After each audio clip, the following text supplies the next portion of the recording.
Doppelganger is a word of German origin, which while I was doing the research for this video had me seeing double. I'm not sorry at all.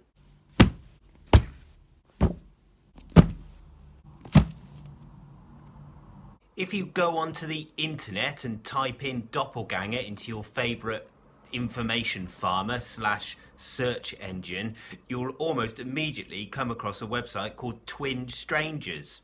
Now, the internet is a weird, wonderful and often terrifying place, but there's no scarier website than for someone like me who posts on YouTube and is clearly some kind of egotist than a website which claims to be able to find my twin, and all I have to do is submit a picture of myself.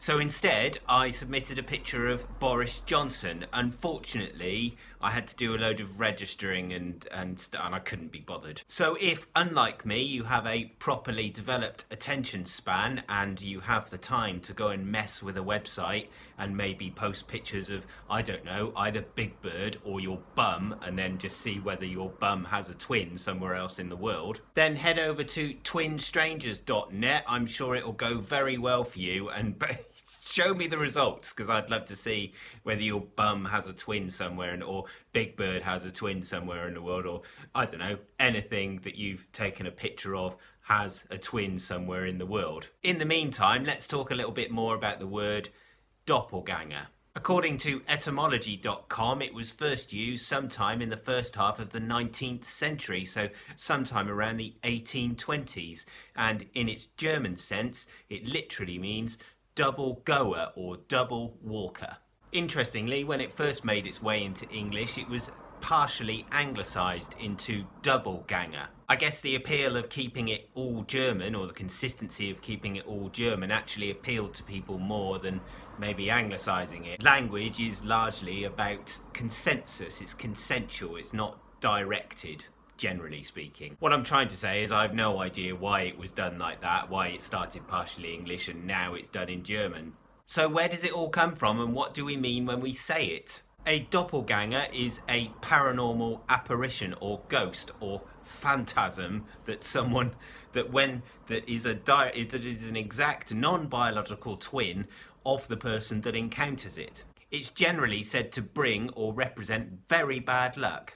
Interestingly, it's not just the Germans that are scared of seeing images themselves. It's the idea of the doppelganger is not, obviously it's not been called a doppelganger, but it's been called various other things, has been around in various cultures for thousands of years. Today we generally use it to mean a non-biological twin, and we've sort of stripped away all of that mythology and metaphysics. For me, the most interesting aspect of this word actually wasn't anything to do with the twins or the supernormal, the paranormal stuff. Actually, none of that was really that interesting. Not even the website where you can find a weird, creepy, non-biological twin of yours. That wasn't that interesting either. The most interesting part for me, for someone who's interested in language, and hopefully for you as well, who's someone who's interested in language, was actually the second part of that compound noun, which is ganger. You see, if you've been paying attention, then you would have noticed that ganger is very close to the English word gang. And correct, it is actually the same word. One has roots in the other. So the word gang has roots in the German word ganger. But how did it go from a German word meaning goer or walker to meaning a group of hoodlums or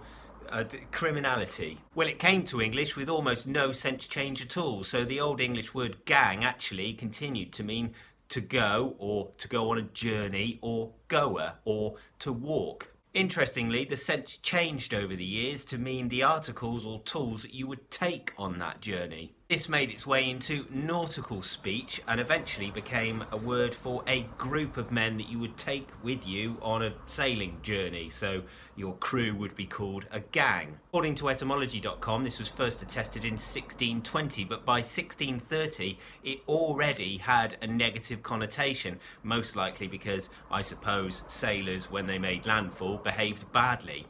By the 18th century, in English, it had certainly become a word meaning a group of men that were threatening or in some way were organised into criminality. In the United States, it was also being used in that particular way, but you would also refer to a group of slaves as a gang.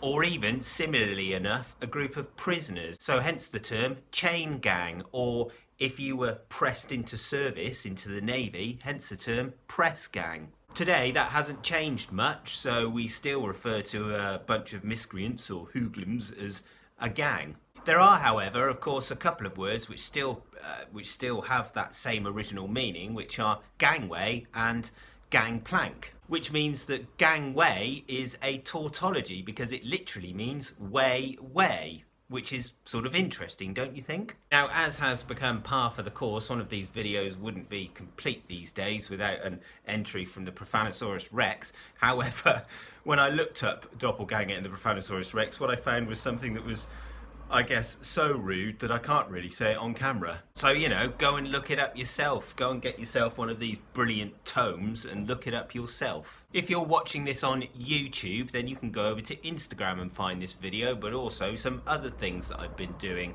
Maybe give me a follow. You might actually, I might do something interesting one day that you might go, ooh, I liked that, and then you double tap on your screen or whatever it is that you do. If you're watching this on Instagram, then you can go over to YouTube and find a complete library of all the videos that I've ever done. Some of them are okay. Maybe give me a subscribe or a like if you fancy it. If you don't worry about it too much. You know, you can just get on with your life and have your own choices. That's cool as well. Either way, take care of yourselves. I'll probably do another one of these next week where I'll say some more words. See ya.